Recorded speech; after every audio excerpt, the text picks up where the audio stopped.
Bapa, segala pujian syukur kami dan hormat kami naikkan kepadamu, sebab kasih setiamu dan kemurahanmu lah ya Tuhan, yang membuat kami ada di tempat ini, sehingga kami dapat menikmati hadirat-Mu Bapa. Kami mau meninggikan dan memuliakan Engkau Tuhan. Saatnya Tuhan kami mau mendengarkan firman-Mu yang hidup itu Tuhan. Kami undang kuasa-Mu untuk ada di tengah-tengah kami, untuk menuntun kami, mengajari kami, sehingga kami mengenal kebenaran-Mu Tuhan, kuasa kebangkitan-Mu, sehingga dari pendengaran akan firman-Mu, iman kami dibangkitkan. Bapa, Kau berkati setiap anak-anak-Mu yang ada di tempat ini Tuhan. Kau buka hati pikiran kami, jadikan hati kami seperti tanah yang subur, yang siap untuk ditaburi benih firman-Mu ya Bapa. Hamba-Mu yang tidak ada apa-apanya ini Tuhan, hamba-Mu yang bodoh ini yang Kau pakai Tuhan. Tenggelamkan hamba di balik salib-Mu Tuhan Yesus, sehingga apa yang Engkau mau Tuhan Yesus, Engkau sampaikan melalui bibir, mulut, lidah hamba Tuhan. Biarlah urapan-Mu turun atas hamba, hikmat-Mu dan pewahyuan-Mu, sehingga semua kami di sini dipenuhi oleh kemurahan-Mu Tuhan, oleh kasih karunia-Mu Tuhan, oleh kebenaran firman-Mu. Bapa, kami buka hati kami siap untuk mendengarkan firman-Mu. Bersabdalah ya Tuhan di tengah-tengah kami, hadirlah di tengah-tengah kami. Roh Kudus yang manis, pimpin kami, bimbing kami dan ajari kami. Kami berseru hanya di dalam nama Tuhan Yesus. Kami siap mendengarkan firman-Mu. Yang percaya katakan amin. Haleluya. Puji Tuhan. Selamat hari Minggu semuanya. Apa kabar semuanya?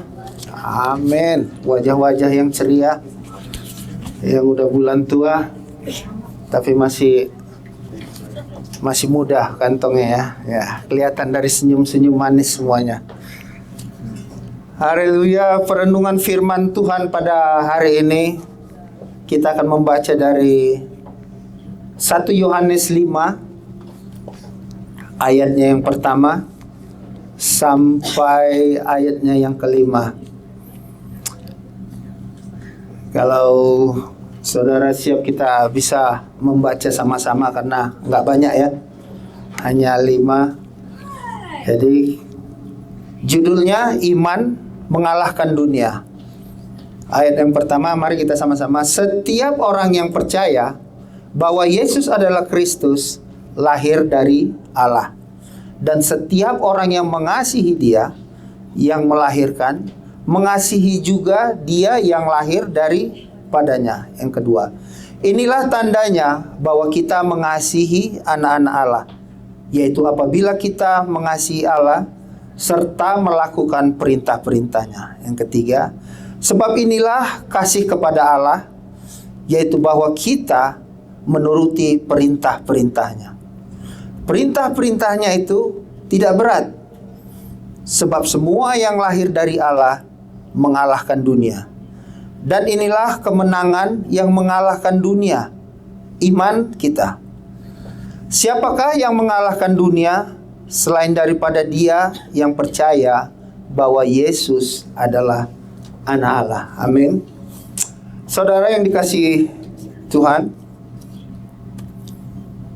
ayat ini mengatakan bahwa setiap orang yang percaya bahwa Yesus adalah Kristus lahir dari Allah.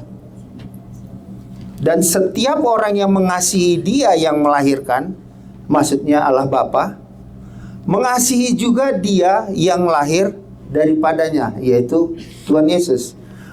Mengapa dikatakan bahwa orang yang percaya lahir dari Allah? Jadi setiap kita yang percaya kepada Tuhan Yesus lahir dari Allah. Kenapa? Karena ketika Yesus datang ke dunia, Dia adalah Tuhan itu sendiri, yang menjadi manusia, dan dia juga mengalami sama seperti yang kita alami. Dia mengalami sakit, dia mengalami sedih, dan dia juga mengalami sama seperti yang kita alami. Tapi ada satu perbedaan antara kita, manusia biasa, dan manusia Yesus. Sebab Yesus ada bukan karena dari keinginan seorang laki-laki atau hubungan suami istri, tetapi dia ada oleh perkataan Roh Kudus. Ketika Yusuf bertunangan dengan Maria,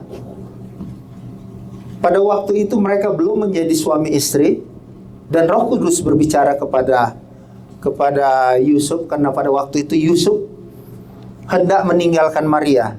Jadi Roh Kudus, malaikat Tuhan datang kepadanya dan mengatakan, Yusuf anak Daud, anak yang dikandung Maria adalah anak Allah. Jadi dengan perkataan lain, bahwa Yesus ada bukan karena keinginan seorang laki-laki. Jadi demikianlah, Tuhan Yesus ada, dia tidak berdosa karena dia Allah sendiri.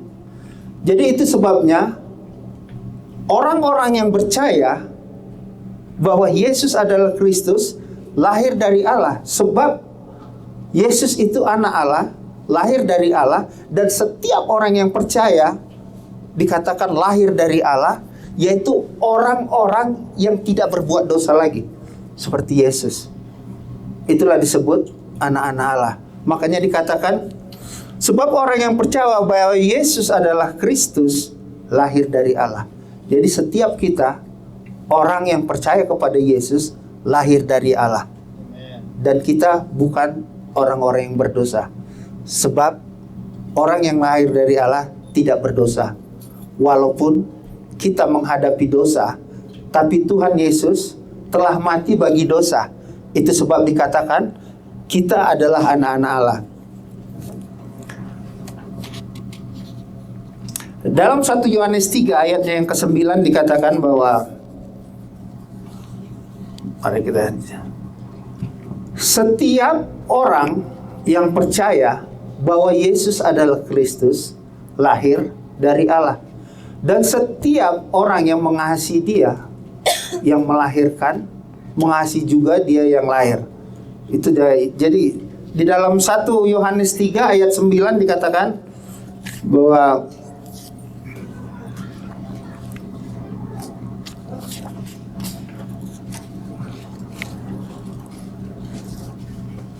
Satu Yohanes 3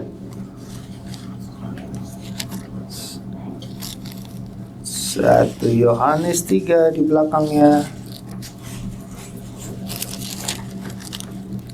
ayatnya yang ke-9.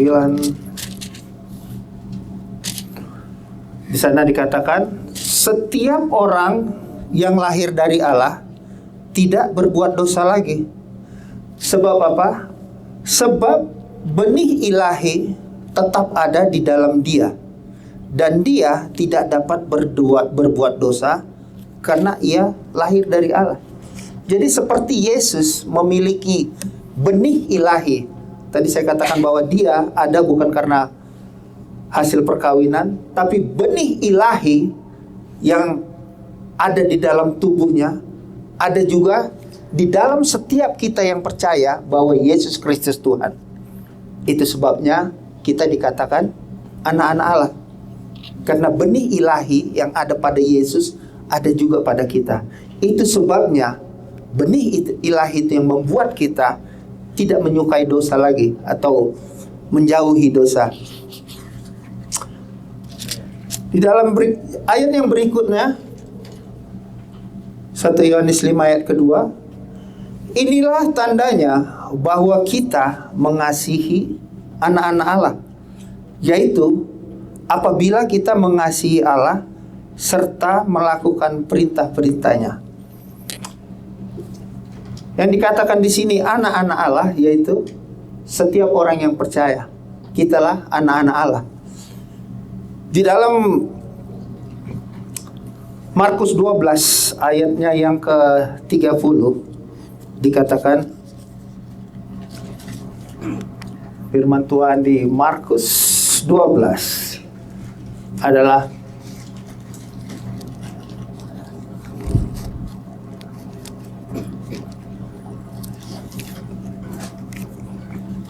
ya. Di sana dikatakan, kasihilah Tuhan Allahmu dengan segenap hatimu dan dengan segenap jiwamu dan dengan segenap akal budimu dan dengan segenap kekuatanmu. Ayat yang 31 dikatakan, dan hukum yang kedua ialah kasihilah sesamamu manusia seperti dirimu sendiri. Tidak ada hukum lain yang lebih utama daripada kedua hukum ini. Di dalam ayat yang keduanya tadi dikatakan, inilah tandanya bahwa kita mengasihi anak-anak Allah. Inilah tandanya kita mengasihi sesama kita atau orang-orang yang percaya. Di dalam ayat ini dikatakan, di dalam kedua hukum inilah terdapat, apa tadi dikatakan, tidak ada hukum lain yang lebih utama daripada kedua hukum ini, yaitu kita mengasihi Tuhan Allah dan kita mengasihi sesama kita, yaitu apabila kita mengasihi Allah serta melakukan perintah-perintahnya.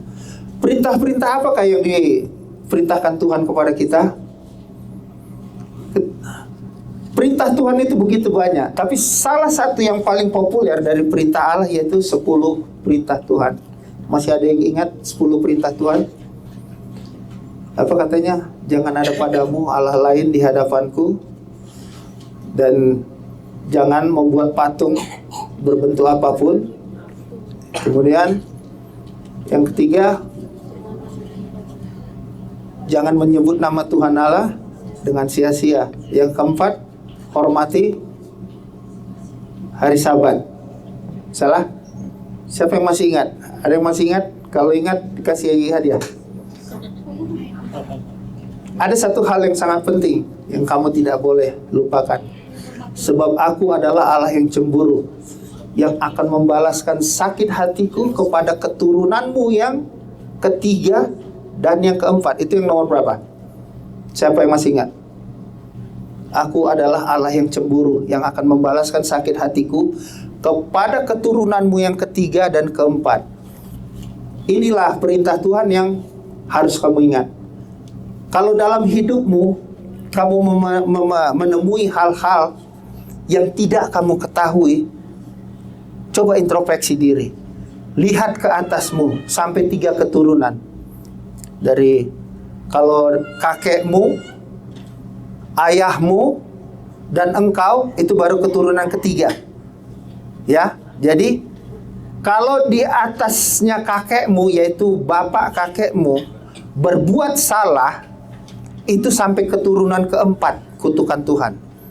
Jadi kalau dalam hidupmu ada sesuatu hal yang tidak kau mengerti, coba kau selidiki kehidupanmu, kehidupan keluargamu dari atas. Nah, kalau engkau menemukan itu, saatnya datang kepada Tuhan, kau harus putuskan supaya itu tidak turun sampai ke bawahmu. Sebab aku adalah Allah cemburu yang akan membalaskan sakit hatiku sampai keturunanmu yang ketiga dan keempat. Itu salah satu perintah Tuhan. Kemudian jangan menyebut nama Tuhan Allahmu dengan sia-sia. Hormatilah hari Sabat. Yang kelima, yang sangat penting, hormatilah orang tuamu supaya panjang umurmu di tanah yang telah dijanjikan Tuhan kepadamu. Itu firman Tuhan. Dan seterusnya, jangan mencuri, jangan berzina, jangan melakukan, dan terakhir, jangan mengingini apapun. Itu salah satu perintah dari sekian ratus perintah yang Tuhan berikan. Jadi dengan mengasihi Dia, jadi apabila kita mengasihi Allah serta melakukan perintah-perintahnya, sebab inilah kasih kepada Allah, yaitu bahwa kita menuruti perintah-perintahnya. Perintah-perintahnya itu tidak berat. Coba di ayatnya yang ketiga dikatakan, dari 1 Yohanes 4 ayatnya yang kelima, dikatakan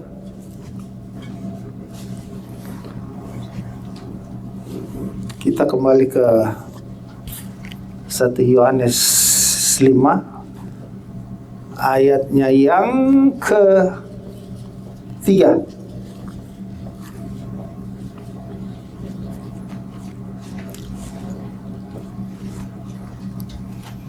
Ya.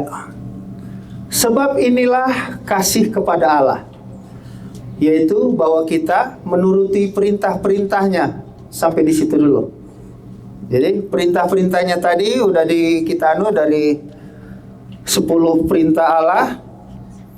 Dan coba kita buka, Yohanes 14 ayat 15. Dari Yohanes 14 ayat 15 katakan,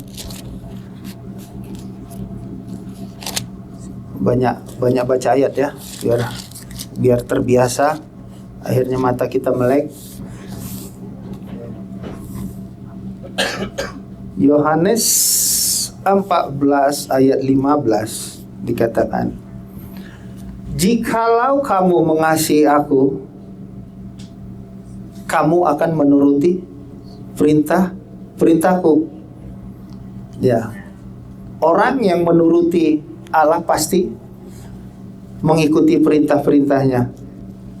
Dan di Yohanes 15 ayatnya yang ke-10 dikatakan,